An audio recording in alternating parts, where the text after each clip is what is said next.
Hey everyone, it's Ethan with Combat Radio. You're going to like this because as we wind down 2021 and launch 2022, we're going to bring in everyone's favorite showrunner, producer, director, and overall dynamic talent, Mr. Jude Prest. And what we're going to do today is, kick around what everyone's talking about, the Book of Boba Fett. We're going to break this thing down, or I'm going to attempt to break down sort of the storyline that happens on episode 1 of this show. But for the precise in production sort of level of expertise, that's what Jude's going to offer up. Jude, how are you, buddy? I'm good, man. How you doing? Good, man. Well, all things considered. So we've seen it. This movie, this show, rather, look, Mandalorian, I think, saved a lot of interest in Star Wars. It was done real well. Season 1 had just enough nostalgic elements made with some interesting, intriguing ideas to keep us all invested. Yep. This show, this show almost seems like an attempt to sort of remove, I think there's an attempt to remove any mystique any of the characters or backstories of Star Wars had. This is Boba Fett, obviously, clearly a mysterious character that everyone loved. And they literally take the mask off this guy, and here you go. And so this thing starts with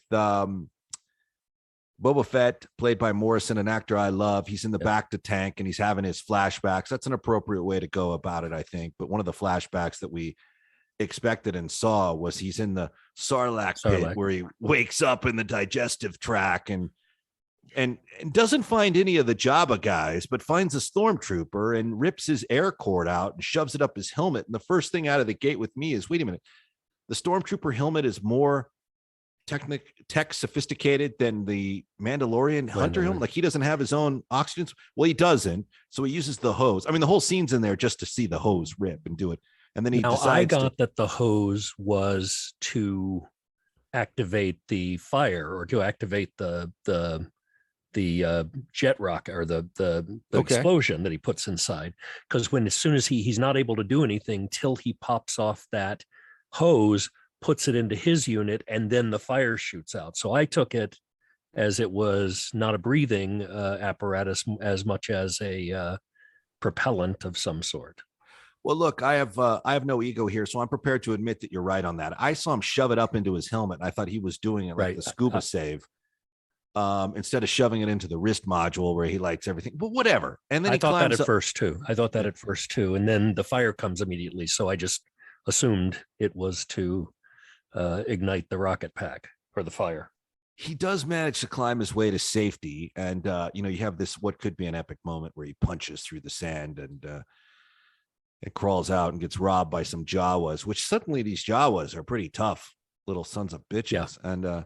And, but the thing about it, the first thing that kind of came to mind is, again, I really do like this actor, Morrison, but I think they should have worked him out. He doesn't strike me as a bounty hunter type who survived, because he's salvaged. He gets his way he climbs to freedom, gets robbed by the Jawas. He gets picked up by the Sand People, who, by the way, apparently don't walk in single file. They walk as a mob. They grab him. They rope him up and they take him back to the camp for the purposes of beating him later. Right. And these are this is a new generation of Sand People. These guys look totally different from like the New Hope. And then they tie him down, they beat on him. And there's another prisoner there that they've got. And Rodian, like Greedo. Yeah. See, there you go. Now, see, that's why Jude's here, because he can give you all the bullet points of Star Wars culture that we ourselves do not know. So he gets beat on, and these are all and then he's woken up out of the back to tank, and his non-flashbacks are kind of put on hold for the real storyline to start, which is him as a crime lord. Why you would go from a bounty hunter to a crime lord is sort of mystifying to me, because it's an entirely different set of skills. Right. But whatever. I think they already got the Mandalorian going, so they're now taking a different road with this guy, and he's sitting on Jabba's throne, and he's meeting like the different henchmen, and it's kind of a convention of characters that come through, including one that we both know, David Pasquesi, who plays like the mayor's major domo. And he does a great job at it also, by the way. Yeah. Matt Berry, by the way, is also in it. Love him. Yeah. I love him too. So they've one thing they did do was stack the deck with good actors. Yeah. This thing it's not it's not played down. And I don't mean to be No. disrespectful to Morrison when I say they should have worked him out for a bit. I mean, you know, he's an actor I love, tremendous presence, but he didn't strike me as a guy that survived what ultimately seems to be months and months and months in the desert, like Lawrence of Arabia style. And I wondered, you're out there in the desert for that long. It seemed like they only gave him a drink of water every once in a while. You can see his head's kind of, you know, affected by the sun. Obviously the Tuscan, you know, they're all prepared for the hot desert sun. And I'm not sure how he didn't just cook out there for the length of time that he was out there.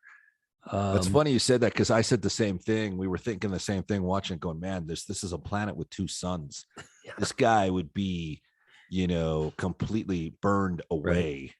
But, you know, that being said, look, I mean, there's a certain level of logistics you're going to accept along the ride for this story and where it goes. And again, a lot is served by the cast as being pretty good and kind of wiring it up. And, you know, Ming Na, who I met when I was at Warner Brothers, does a pretty strong job. She's awesome. They adopt a couple of Gamorrean guards as bodyguards, who, by the way, take forever. I mean, here's what happens. Okay. You haven't seen jump it yet. Into the fight. Is that what you're talking about? Yeah. So they somehow, all right. So he gets out of the back to tank. He meets the different personalities that he's either going to have to murder or conspire with or against. Then he goes, they end up in like Cabo San Lucas, where Robert Rodriguez the director makes his appearances, you know, in this like casino run by Jennifer Beals, who, by the way, who doesn't love Jennifer Beals? She's been making an impression since day one of her career. So they go there, they introduce themselves as basically the guy that's going to be extorting from them. And then they go out in the streets where they're attacked by the cast of Mortal Kombat. And these Gamorrean guards take like 15 minutes to get in the fray, even though they were supposed to be right there. What happened with that? Like who coordinated that? Yeah, I don't know. And you know, I'll tell you, look, I love all things Star Wars. So I forgive a lot, as you do. My overall feeling, like, I went along for the ride. I had a lot of issues with it, but I went along for it. I felt the fights were kind of lackluster. I did too. Like the fighting was just kind of like there, and they did a lot this thing with Tamura a lot that I thought was, because he's obviously a phenomenal actor and he's great in that role, but they did a lot of shots where he just sort of stands there and has his mouth sort of halfway open and just stares into the screen. Yeah. It was weird to me, because I just felt like in Mandalorian, the fights are really energetic and you know, you get into them. And this, I felt it where that whole fight with the shields and the electronic shields and all that stuff, I just felt was kind of just lackluster a little bit. It was all of that. Editing tried to save it. If you know what you're looking for, the editors tried to actually make this thing work. But, you know, the moment he takes his helmet off, and not only does he reveal or eliminate the mystique, but he also eliminates the use of a stuntman. So where on The Mandalorian, they've got some pretty skilled guys masked up who can do all that, they have to rely on Morrison to deliver it. And he's an actor. I love his presence. I think he's good, but I don't necessarily know that he's the engine for a fight scene if you really want to stage it around him. I mean, again, I was citing earlier that he didn't look like he trained up for this, and there was going to have to be some physical sort of elements to a guy who's a lifetime of fighting and surviving the desert. This guy looked like he just basically walked out of Circus Liquor, you know, on a Tuesday night when, you know, Jamaican Red Stripe is half price. And I love him. I love the guy. This isn't a knock on him, but it just looked like maybe he didn't have or wasn't given or the tools to prepare.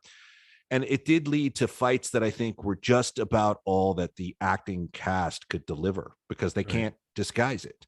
I mean, obviously there was a stunt woman in some of Ming Na's and they stuff. pick up on that, obviously. I mean, I think I have a little issue with the overuse of parkour and everything now. I think it's, you know, it's become kind of the go-to, fly over buildings and things like that. And you sort of, it sort of stands out to me as stunt guys doing parkour, you know. So sometimes I have some issue with that. It's real. Like, you can look at Casino Royale and that opening scene, you know, in James Bond, Daniel Craig's first outing as James Bond in that construction site, it's used to incredible effect, but it's one guy. This is kind of everybody doing it. It just, it always feels a little stunt, like I see the stunts happening to me. But I felt those scenes were at least much more energetic and exciting than I thought the scene on the ground was. Yeah, that was, and you definitely would think a character like Boba Fett would have some sort of level of tactic to get out of a situation surrounded by shields. I kept thinking, why doesn't he fire his back rocket? But look, now I'm thinking, I thought that too. Like, why doesn't he just rocket out of there? Yeah. But whatever. And then, of course, like we said earlier, it took forever for these Gamorrean security guards to actually get to the scene and actually do some good. I mean, they must have stopped at a Dunkin' Donuts on the way between the Cabo San Lucas location and this fight, because they took forever to get. In fact, that would have almost been funny if they like dropped a box of like space donuts or something on the way to the, like they can't help themselves, but they have to constantly eat, you know, and they come running with like food, but they get there and they save him, and he goes back to the Bacta tank, which I guess triggers more flashbacks. And then